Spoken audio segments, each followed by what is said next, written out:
নমস্কার বন্ধুরা, তনু কিচেনে আপনাদের সবাইকে স্বাগত। আমি আজকের বাঁধাকপি দিয়ে খুব সুন্দর একটা রেসিপি করে দেখাবো, যেটা হলো বাঁধাকপির পকোড়া। এই পকোড়াটা আপনাদের শীতকালের সন্ধ্যায় খুব সুন্দর জমে যাবে। তার জন্য আমি বাঁধাকপিটাকে এরকম মাঝখান থেকে চালা করে নিয়ে একদম সুন্দরভাবে সরু সরু করে এইভাবে যেরকমভাবে তরকারি করেন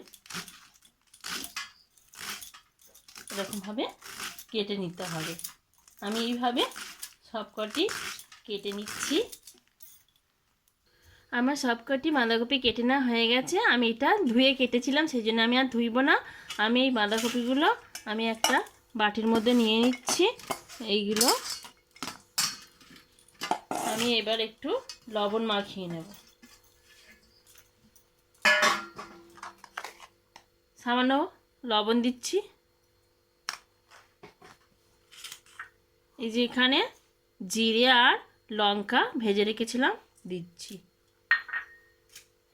আর এখানে কাঁচা লঙ্কা, পেঁয়াজ, ধনেপাতা আর রসুন কুচি আছে, এইগুলো আমি দিয়ে দিচ্ছি। আপনারা ইচ্ছা করলে শুধু এরকম বাঁধাকপিতে নুন হলুদ মাখিয়ে করতে পারেন। আমি এটা একটু টেস্টি করার জন্য আমি এই উপকরণগুলো দিয়ে দিচ্ছি।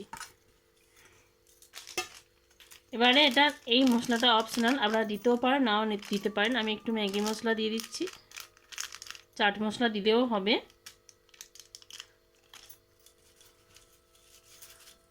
একটু হলুদ গুঁড়ো দিয়ে দিলাম, একটু লঙ্কা গুঁড়ো দিয়ে দিলাম, সামান্য একটু বিট লবণ দিয়ে দিলাম একটু টেস্টটা খুব সুন্দর হওয়ার জন্য। এবার এই সবকটি উপকরণ আমি এই বাঁধাকপির সাথে ভালো করে একটু মিশিয়ে নেব। মিশিয়ে 5 মিনিটের জন্য রেস্টে দেব।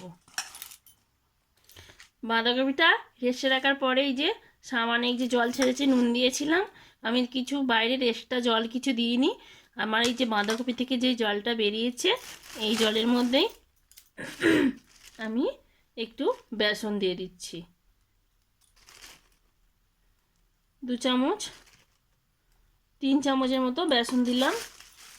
দিয়ে আমি এটাকে আবারও ভালো করে একটু চটকে চটকে মাখিয়ে নেব।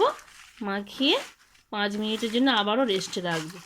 রাখলে কি হয়, এর ভিতরে মশলাগুলো আর এই বেসনগুলো ভালো করে সেট হয়ে যাবে।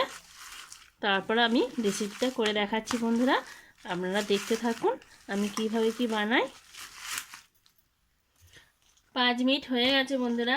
আমি এটা একটু মুচমুচে হওয়ার জন্য সামান্য একটু খাবার সোডা দিচ্ছি। এটা অপশনাল, দিতেও পারেন নাও দিতে পারেন, যেটাকে আমরা বেকিং সোডা বলি। এই যে এই গরুটা এইটা দিয়ে আমি একটু মাখিয়ে নিচ্ছি। এত সুন্দর হয় মজাদার রেসিপি বন্ধুরা, না বানিয়ে খেলে বুঝতেই পারবেন না বাঁধাকপির পকোড়া যে এত সুন্দর হয়। ঝটপট আপনাদের হাতে যদি না টাইম থাকে, কোনো রেস্ট দেওয়ারও দরকার নেই, আপনারা এইভাবে বানিয়ে খেতে পারবেন। খুব সুন্দর টেস্ট হয়। বাড়িতে অবশ্যই একবার ট্রাই করবেন। আমি এইভাবে বানাচ্ছি, খুব সুন্দর হয়। কড়াইতে তেল গরম করতে দিয়েছি।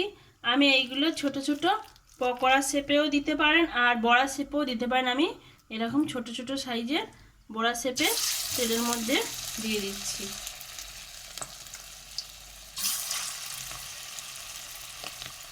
এইভাবে ভাজবেন। তেলে যখন দেবেন, দেওয়ার পরে তেলটা আগে গরম করে নিয়ে মিডিয়াম আঁচে রেখে দেবেন, কেননা ভিতরের বাঁধাকপিগুলো একটু সেদ্ধ হতে সময় লাগবে। একদম লো আঁচেও দেওয়ার দরকার নেই, তাহলে তেল টানবে। মিডিয়াম আঁচে আপনারা দিয়ে পকোড়াগুলো বানিয়ে নেবেন।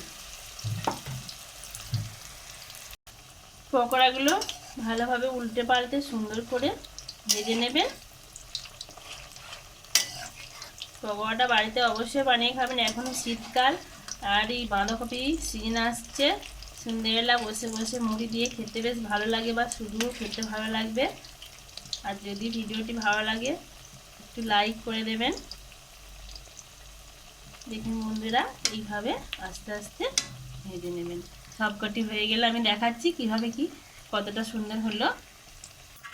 দেখুন বন্ধুরা, রেডি হয়ে গেছে। আমি একটা মাছ তুলে নিচ্ছি। মাছগুলো তেলগুলো একটু এরকম চিপে চিপে নেবেন। দেখুন আমি এরকমভাবে সব কটি ভেজে নিচ্ছি।